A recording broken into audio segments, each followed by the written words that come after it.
kalau Bang Fadil kan udah pernah merasakan pendidikan di Indonesia ya, hal spesifik yang membedakan pembelajaran dan pendidikan di Indonesia, khususnya di kampus Bang Fadil dulu di Aceh sama di Wuhan, bagaimana?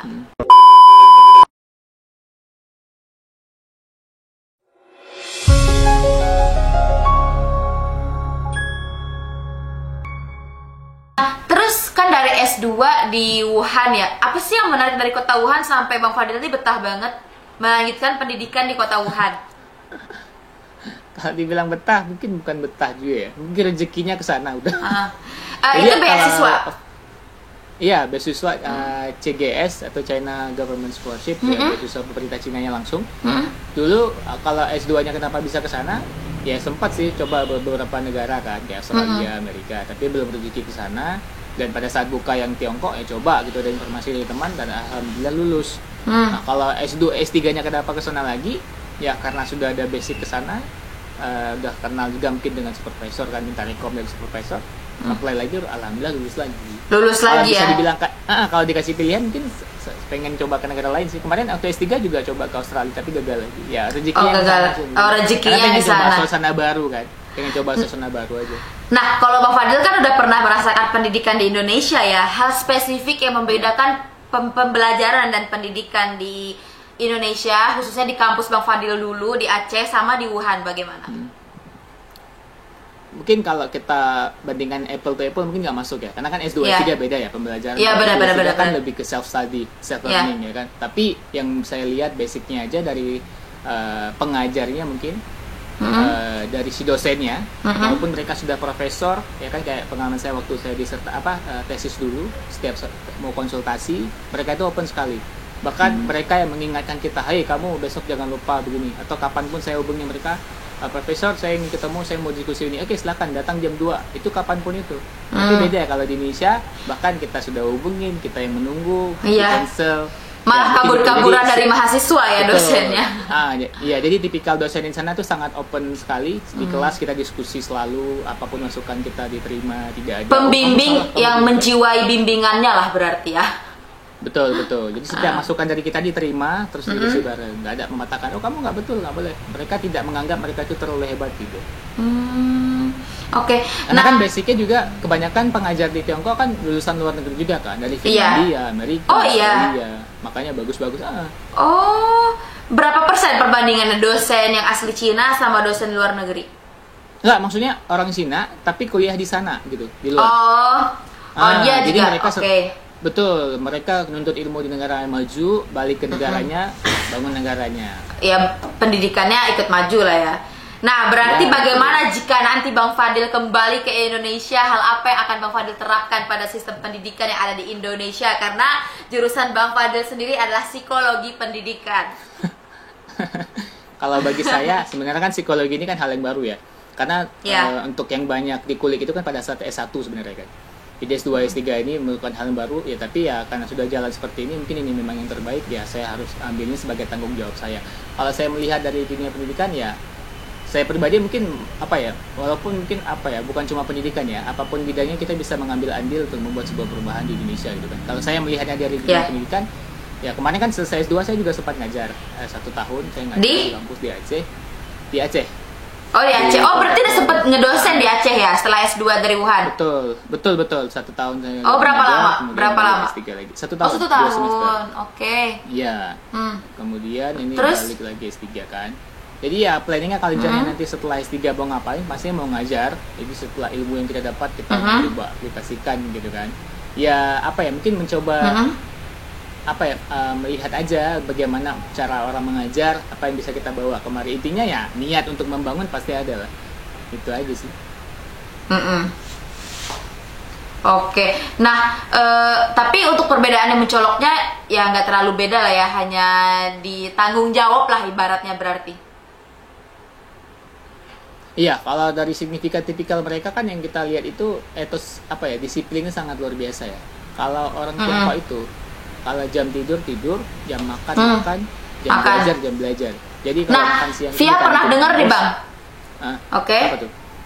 Via pernah dengar katanya apa sih yang membedakan orang Indonesia sama orang Cina gitu? Kenapa orang Cina bisa kaya-kaya dan orang Cina, kita tahu lah ya, untuk pasar perdagangan di Indonesia saja tergeser lah ya warga lokalnya sudah mereka lebih pesat gitu untuk perdagangan. Nah, jadi itu pernah dengar kenapa orang Cina itu seperti itu, karena mereka tuh ibaratnya gini, orang Indonesia mau beli HP harga 2 juta, mereka nabung ngumpulin duit 2 juta, mereka beli HP 2 juta.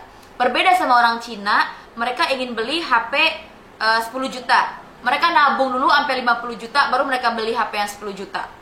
Bener gak kayak gitu sifat karakter masyarakat orang Cina di sana?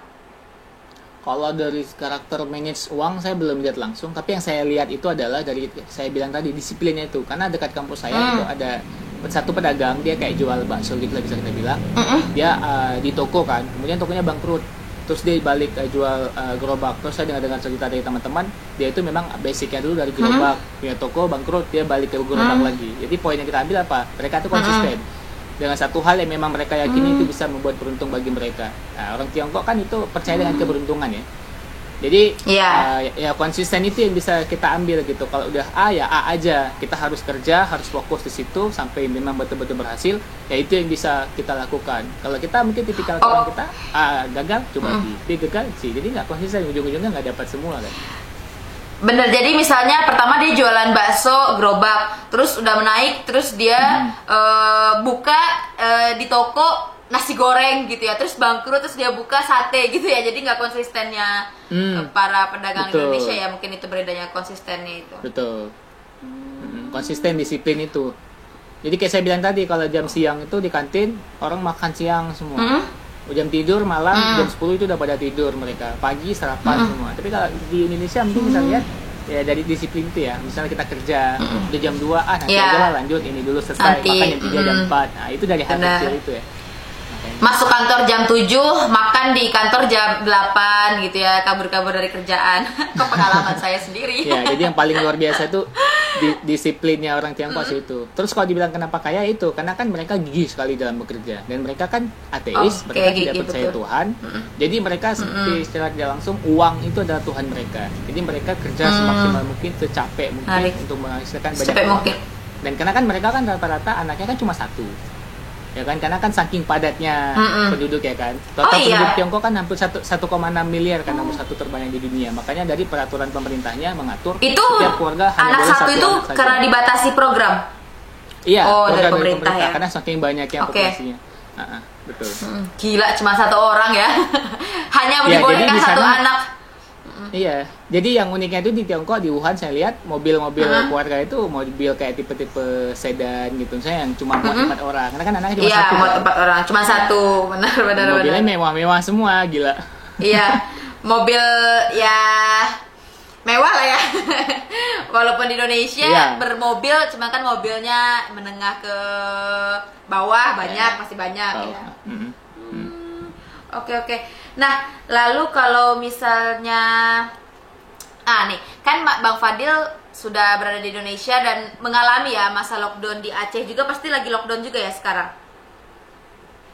Aceh nggak lockdown, paling ke himbauan dari pemerintah aja kan.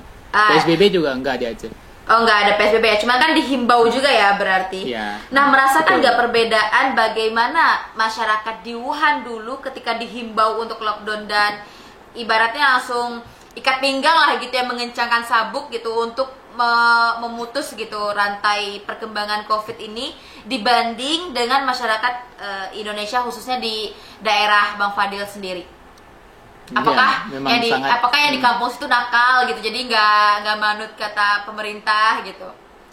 Iya, nggak usah jauh-jauh kalau kita ngomong Indonesia yang udah jelas kelihatan nakalnya. Saya ngomong di Aceh aja, memang sangat jauh berbeda. Jauh berbeda di Wuhan, ya? saya lockdown 9 hari itu memang sama sekali tidak ada yang keluar. Kan sempat video saya yang viral itu kan yang katanya kota Wuhan, kota zombie itu kan, itu memang sepi kan. Jadi di Aceh teman-teman saya ya memang mereka nganggap biasa aja. Terlepas di Aceh untuk saat ini pasien positif kan cuma 2 orang sih. Total ada 7, 1 meninggal, 2 masih dirawat sekarang kan. Itu di kota Banda Aceh. Nah, jadi teman-teman saya di Banda Aceh, di Lok Suko juga tempat saya tinggal ya masih biasa aja. Misalnya habis tarawih pada duduk nongkrong di warung kopi. Oh, masih ada tarawih juga di masjid berarti? di Aceh himbauan dari Majelis Ulama Acehnya itu masih boleh. Masih boleh. Karena kan Aceh kan melihat dari tadi itu ya tidak ada yang positif, jadi dari Majelis Ulamanya masih mempersilahkan sholat tarawih di masjid. Tapi abis itu nongkrong ke warung kopi gitu ya? Masih. Tapi saya nggak begitu selesai sholat saya langsung pulang. Tapi nggak ada gitu kayak polisi-polisi setempat yang gebrak-gebrakin warung-warung itu kayak di daerah Jakarta. Ada. Sebelum puasa ada kayak sempat diberlakukan jam malam. Jadi kayak jam 9 malam itu udah wajib di rumah semua. Jadi yang masih di luar itu ditangkepin polisi, kayak dikasih hukuman push up segala macam. Tapi kemudian banyak yang protes kan banyak orang yang berdagang malam kan, jualan makanan dari malam sampai pagi. Jadi seminggu udah dicabut peraturan itu, jam malamnya nggak ada lagi sekarang. Sekarang udah kayak biasa, memang kayak nggak ada virus corona. Udah kayak nggak ada corona ya berarti.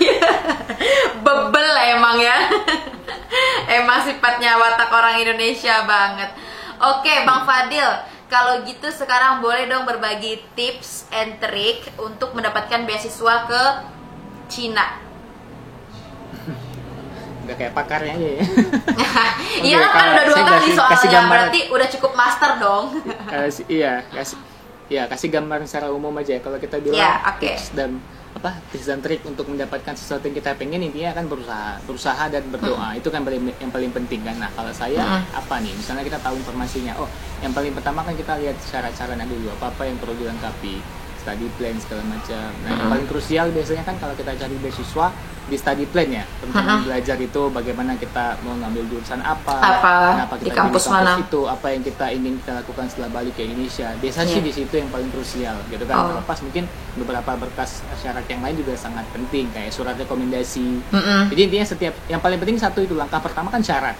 Nah, syarat itu yang harus dipenuhin banget ya. Betul, dipenuhi dan dilihat baik-baik. Karena kayak saya lihat beberapa teman saya nggak lulus gitu coba ke Tiongkok gitu. Saya lihat dari surat rekomendasinya kayak bukan yang qualified kan, minimal kan S3, asal-asalan aja kan. S3 profesor. Terus kayak study plan-nya juga diminta 700 kata atau 1000 kata, mereka nggak sampai segitu. Nah, nggak sampai hal-hal segitu. yang kecil seperti bahkan mungkin yang ada belum ada paspor, mikirnya nanti aja lah kalau udah lulus bikin paspor. Intinya yang paling penting syarat dulu dipenuhi dan memang betul-betul dipenuhi dengan yang memang standarnya seperti itu kan. Itu aja sih paling tipsnya. Itu kan bukan cuma untuk beasiswa kan, berikhtiar dan berdoa. Ikhtiar dan berdoa. Tapi Bang Fadil sendiri kalau S3 mengikuti persiapan yang bahasa Cina 1 tahun itu lagi nggak? Atau udah enggak? Enggak. Saya S2 S3-nya bahasa Inggris. Jadi begitu masuk sana langsung kuliah.